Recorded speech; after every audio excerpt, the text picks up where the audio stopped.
મારું નામ જીલ દવે છે। હું મનોવિજ્ઞાન ભવન સૌરાષ્ટ્ર યુનિવર્સિટીની વિદ્યાર્થીની છું।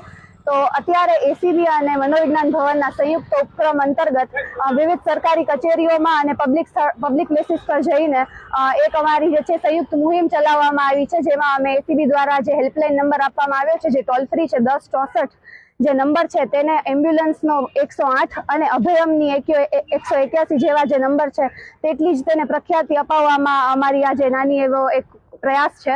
તો જે રીતે જે 108 થી જે પ્રજા વાકેફ છે, જે જ્યારે કોઈ પણ તકલીફ પડે ત્યારે તરત આપણે 108 ડાયલ કરીએ છીએ, તો તેટલી જે જાગૃતિ છે સરકારી કચેરીઓમાં અથવા તો જે અધિકારીઓ જ્યારે લાંચ લે છે ત્યારે પ્રજાને ખબર હોતી નથી કે એમને કરવું શું। તો એ માટે જે છે આ 1064 ની જે જાગૃતિ છે એ ફેલાવી ખૂબ જ અગત્યની બને છે કે 1064 પર તમે ફોન કરો તો તમારી ફરિયાદ નોંધવામાં આવશે, પછી એસીબી તમને કઈ રીતે મદદ અને સહયોગ આપશે અને આગળની કઈ કાર્યવાહી થશે કે જેમાં તમને કોઈ પણ પ્રકારની તકલીફ નહીં પડે, તેમ છતાં તમારા પ્રશ્નનું નિરાકરણ લાવવામાં આવશે। તે બાબતે આ એક નાનો એવો પ્રયાસ છે।